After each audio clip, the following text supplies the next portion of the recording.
Hello, this is Sister Cecilia Joy, a Franciscan Sister Christian Charity, and we're here today with two parents of one of our sisters, Sister Mary Teresa.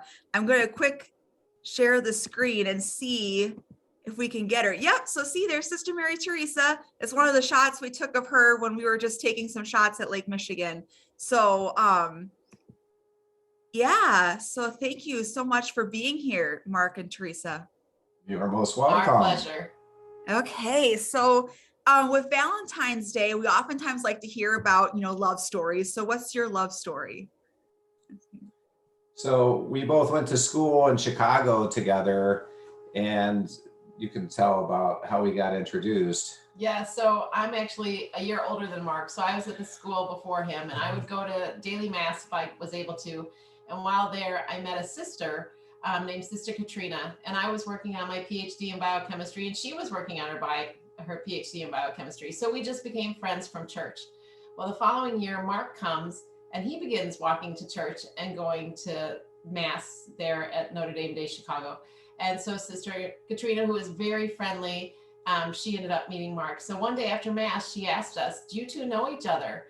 And I said, "Well, I've seen him in lectures and stuff." And so she introduced us. And so from that day forward, Mark would wait for me outside his apartment, and we'd walk together back and forth to mass.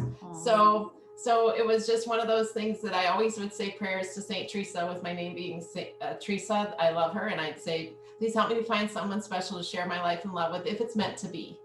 And she probably thought, "You are the dumbest person who's ever prayed to me, because he's right next to you, or he's right in front of you." So for 4 years, he was just like my best friend. And so we just were, we just were buddies.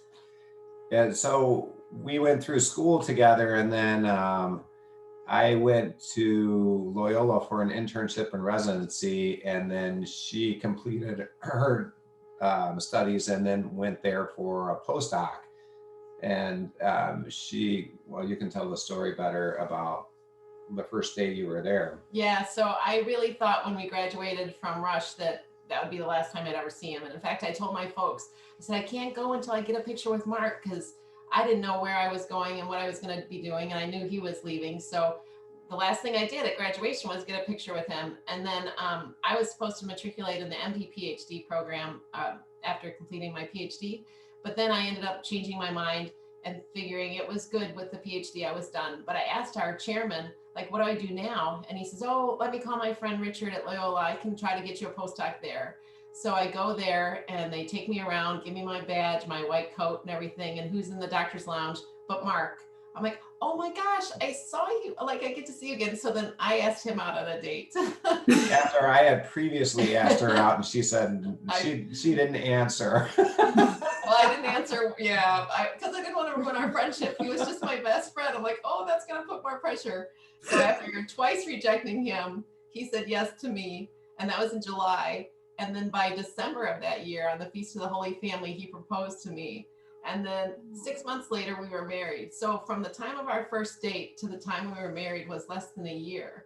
But we were just best friends. But we had known each other for the 4 years and did a lot of stuff together. So that's part of the reason why Mark, when we were engaged, he said, "Whenever we have children, I want to name our first son Charlie after his grandfather, his maternal grandfather." And he says, "I want to name our first daughter Mary." And so we ended up, our first son was Charlie, and then Mary. And then her name Teresa isn't named after me, it's after Saint Teresa, which is whom I'm named after, because she came through. Although I sometimes think we should have named one of our kids Katrina after Sister Katrina, because if it wasn't for her, we just wouldn't, we maybe would have met, but she was just a good facilitator. So God bless you, sisters. Oh, thank you. Yeah. So you have 8 children. Correct. You do. Yeah. And so, as you mentioned, the second one is Sister Mary Teresa. How did you encourage, and Charlie, your oldest, is married and has children, right? Correct. Yes, 2 little boys, Dominic and Leo. Yeah. So how do you encourage vocations in your children? Like, as growing up, like, how did you get them to kind of like see like marriage as a possibility or religious life as a possibility? How did you do that? So a couple of things. So faith has been a part of our life. Like going to church on Sundays, it's a non-negotiable. I mean, that's what we do. So we've never had any pushback from a kid saying, I don't want to go to church. And then at different phases of their life. So for example, when they graduate from 8th grade, we tell them, okay, you're going to high school now. You've been given a lot of gifts. We expect you to say a rosary every day. And so then when they graduate from high school and go to college, you say, you know, I know 80% of kids in college lose their faith. You have to go to church on Sunday, but now, because of all the graces and gifts you've been given, you have to go to church at least once or twice or a couple times during the week. And we challenge them that way. As far as vocations, maybe you can talk about that a little bit more than I can. Well, I think I look at my children as such a gift from our children, as such a gift from God. And so, you know, I know that they're on loan from him. And so now our job is to get them back to him. And so I think that, you know, God is always going to be the one who calls for whatever passion and purpose and mission you have in life. But I always want them to be open and to ponder, you know, is God calling you to be a priest or a sister, or are you called to religious life or the singlehood? So I think we just talk about it in such a like life-giving, affirming way that, you know, you don't know. God is such a gentleman. He never force himself. So unless you pray and ponder and, you know, kind of come away for a while to ask, you just may not know. And we need good, holy vocations in all of them, you know? So it's just a matter of discerning, you know, what God is calling you to do. Mm-hmm. But I think we both have parents, your parents and my parents, who are very faithful, holy people as examples for us. And so I think every person should at least consider a call to the religious life. If you never know and never look, you never understand that you may or may not be called. But if you never go down that path, you won't consider it. Now, most people are not called, you know, God calls special people, but you should at least ponder and see, do I have that calling or vocation? Mm-hmm. Yeah, and in our particular family, my dad was one of 10 kids, and he was number 9, and his youngest brother was a baby, and he had become a priest. And so I remember so much Father Leo growing up. And anyway, he died at the age of 46 with colon cancer. And his priestly motto was all for Jesus through Mary with a smile. So he was just filled with such joy. And as I've gotten older and learned more about my faith, I'm thinking, wow, he was really devoted to like St. Louis de Montfort, you know, and the Marian consecration and everything. But anyway, my dad, he was very close to Father Leo. And so my dad loved the priest. He and my mom would have priests over to the house for dinner because he says they get lonely, you know, they need family. And so we've kind of done that as we've had, you know, moved around and everything. We invite the priests over and you know, just try to make them feel welcome and everything. And so anyway, my dad had lost his mother and 4 brothers in 5 years. And so he was really grieving. And so my mom suggested, Mike, why don't you write a book? Because my dad's parents immigrated here from Slovakia, and, you know, faith was everything, and they didn't know the language, and, you know, it's just a great American story. So my dad wrote this book about the history of his family and then kind of a chronology of Father Leo's illness. And I really believe like he was very instrumental in Mary's vocation, because she would read that book every year. She's probably read it over 25 times. And, you know, I think that will be one of the things that I'll probably be most excited about, because I hope and pray that we all get to heaven. But to see that reunion with Father Leo and Mary will be awesome. So I think, you know, we're so connected as Catholics through space and time that, you know, those saints, they're battling for us too. So yeah, it gives me lots of great hope for good people that are answering the call, like yourself. So be not afraid. Speaking of Sister Mary Teresa, because Sister Mary Teresa, she's awesome. She's currently she's a track coach. She does a lot, and she teaches at Yuma Catholic theology, and she's just amazing. But what's it like having her as a daughter? Like, what's it like? So every kid is different. Every kid has gifts.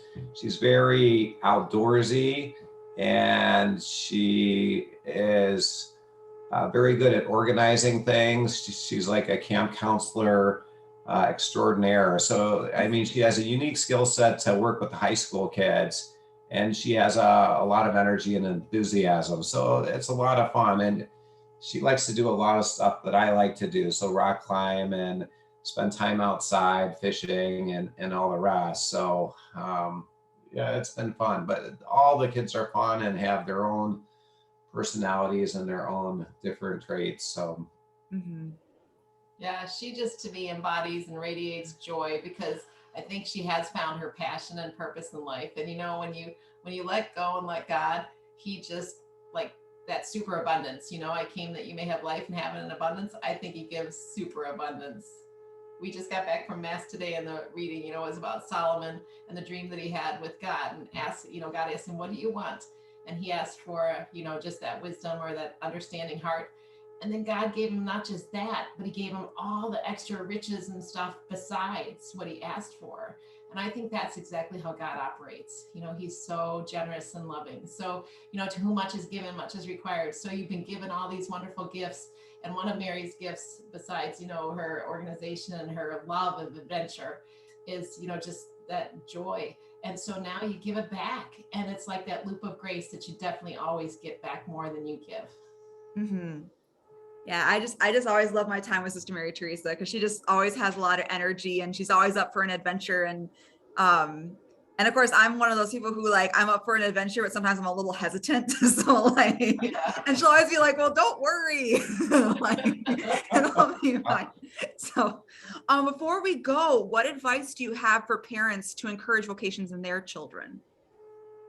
Oh, I would think just to continue to, through your own, love and devotion to God. I think that you model for your kids by actions more so than words. So, I'm blessed so much to have such a wonderful, holy, hardworking, handsome husband. And, I think both of us, faith is a big deal, that we get to mass, or we go to try to get to daily mass. We do the family rosary on Sundays. We pray for one another. We pray for people in our lives and things. And I think the kids see us, not that we're doing it for show, but they just notice oh, mom and dad, yeah, they're at church this morning on a Saturday or something. So I think, to have that family be like the first firm foundation of faith is, what the church hopes for, right? We're the primary teachers in the domestic church. So I think to model that and, to just remind them that we have all these vocations. It's not just marriage, and to promote that and to ask them to really think about it, so that it's all done with such again, kind of a sense of adventure.